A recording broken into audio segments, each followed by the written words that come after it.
Hello everyone, welcome to in online class. कल हमने परावर्तन के नियम पढ़े थे। एक बार वापस परावर्तन के नियम को रिपीट करते हैं। परावर्तन के नियम क्या होते हैं? मुख्य रूप से परावर्तन के नियम दो प्रकार के होते हैं। पहला, प्रथम नियम क्या कहता है कि आपतन कोण और परावर्तन कोण का मान बराबर होता है, अर्थात कोण I इक्वल टू कोण R। यहां I आपतन कोण है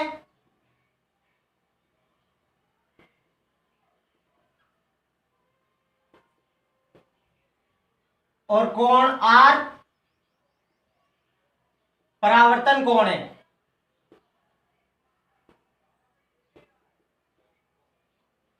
ये हो गया प्रथम नियम। और द्वितीय नियम आपने क्या पढ़ा था कि ये परावर्तक पृष्ठ है, ये अभिलंब है, एन अभिलंब है, ये आपतित किरण है और ये परावर्तित किरण है। तो ये कोण बनेगा जो आपतन कोण कहलाएगा और इसको I से रिप्रेजेंट करेंगे। और ये कोण बनेगा जो कोण R से प्रदर्शित करेंगे। अब ये तो प्रथम नियम है कि ये कोण और ये कोण दोनों इक्वल होते हैं। और द्वितीय नियम क्या कहता है कि ये आपतित किरण, जो ये आने वाली किरण है, और ये जाने वाली किरण अर्थात परावर्तन किरण, परावर्तित किरण और अभिलंब तीनों ही एक ही तल में स्थित होते हैं। ये तल बनता है तो इस एक ही तल में स्थित होते हैं, यही द्वितीय नियम है। तो द्वितीय नियम क्या कहता है कि आपतित किरण, परावर्तित किरण और अभिलंब तीनों ही एक ही तल में होते हैं। अब इसके आगे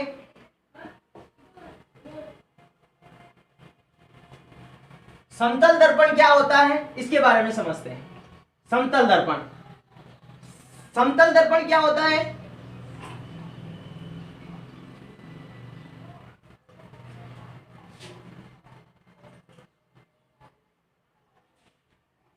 ये एक प्रकार का समतल दर्पण है जिसका एक पृष्ठ परावर्तक पृष्ठ होता है और दूसरा पृष्ठ पॉलिश किया हुआ होता है। जिस साइड में पॉलिश करते हैं उसके दूसरे साइड में जो पृष्ठ परावर्तक पृष्ठ का कार्य करता है। परावर्तक पृष्ठ का मतलब चमकीला पृष्ठ। अब इसमें हम समतल दर्पण से प्रतिबिंब का निर्माण कैसे होता है ये समझते हैं। तो जैसे मैं एक कोई वस्तु लेता हूं, पी क्यू, ये पी क्यू कोई वस्तु है। अब ये वस्तु से प्रकाश की किरण, ये प्रकाश की किरण, आने वाली प्रकाश की किरण है, और ये यहां पर अभिलंब हो जाएगा एन, और जितना कोण बनाएगी उतना कोण बनाते हुए परावर्तित हो जाएगी। ये कोण R बन जाएगा, ये परावर्तित किरण हो जाएगी। ये क्या होगी? परावर्तित किरण। अब ये कोण I होगा। एक किरण और यहां से रवाना होती है और यहां स्पष्ट होती है।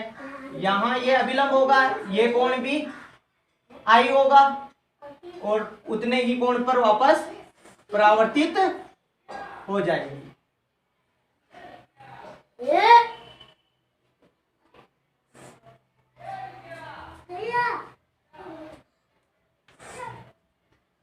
अब इन दोनों किरणों को बहुत आगे बढ़ाते हैं तो कहीं नहीं मिलेगी, मतलब अनंत पर चली जाने पर भी नहीं मिलेगी। अतः इनको पीछे बढ़ाते हैं।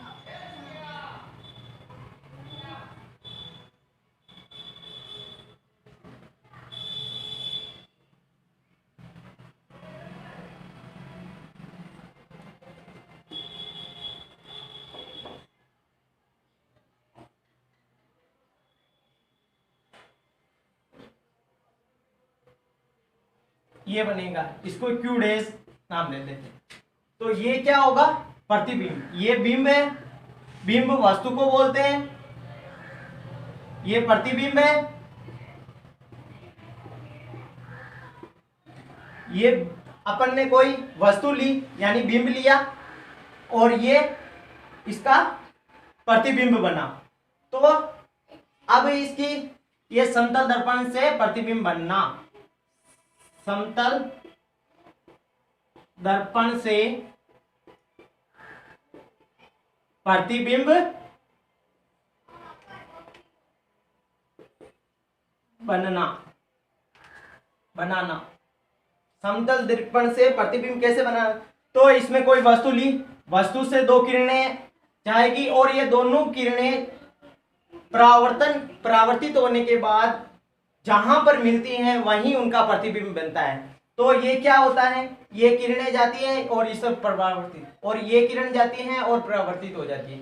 अब ये दोनों किरणें आगे बढ़ाने पर कहीं नहीं मिलेगी, अतः इनको पीछे बढ़ाते हैं। तो पीछे बढ़ाया और यहां मिलेगी, तो ये यहां इनका प्रतिबिंब बन जाएगा। तो इस प्रकार ये समतल दर्पण से प्रतिबिंब का निर्माण किया जाता है। अब समतल दर्पण से बने प्रतिबिंब की विशेषताएं।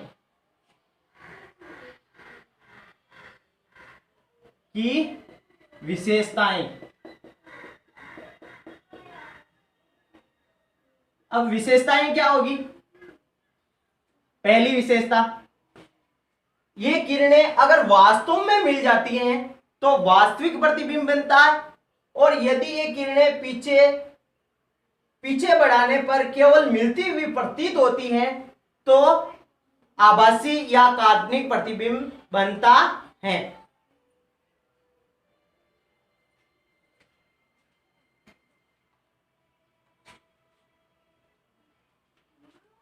तो है प्रतिबिंब कैसा बनेगा, क्योंकि ये वास्तव में नहीं मिल रही है, मिलती हुई प्रतीत हो रही है, अतः प्रतिबिंब आभासी होगा।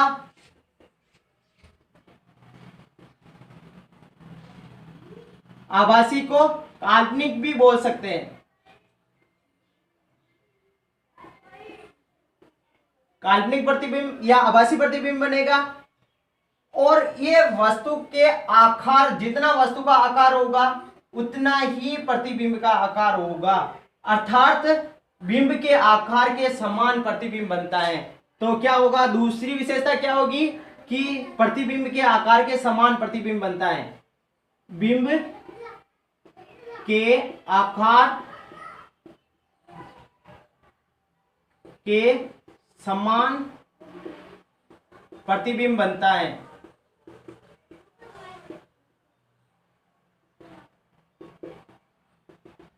तीसरा, अगर इस दर्पण से वस्तु को जितनी दूरी पर लेते हैं उतनी ही दूरी पर पीछे की साइड में उतनी ही दूरी पर प्रतिबिंब बनता है। तो बिंब की दर्पण से जितनी दूरी लेते हैं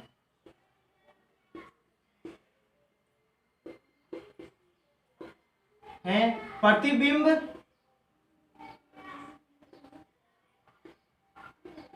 दर्पण के पीछे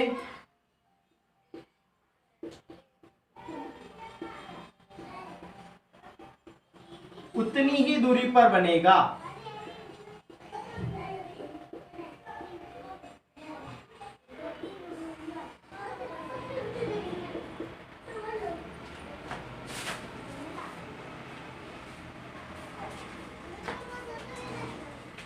अब चौथा पॉइंट है, इसमें क्या होता है, जब अपन समतल दर्पण में देखते हैं तो दायां भाग बाईं ओर और बायां भाग दाईं ओर नजर आता है। तो है उसे जब दर्पण में देखने पर अपना दायां भाग बाईं ओर और बायां भाग दाईं ओर नजर आते हैं, इस परिघटना को पार्श्व परिवर्तन या पार्श्व उत्क्रमण कहते हैं। अतः समतल दर्पण में पार्श्व उत्क्रमण या पार्श्व परिवर्तन की परिघटना होती है। तो क्या होता है प्रतिबिंब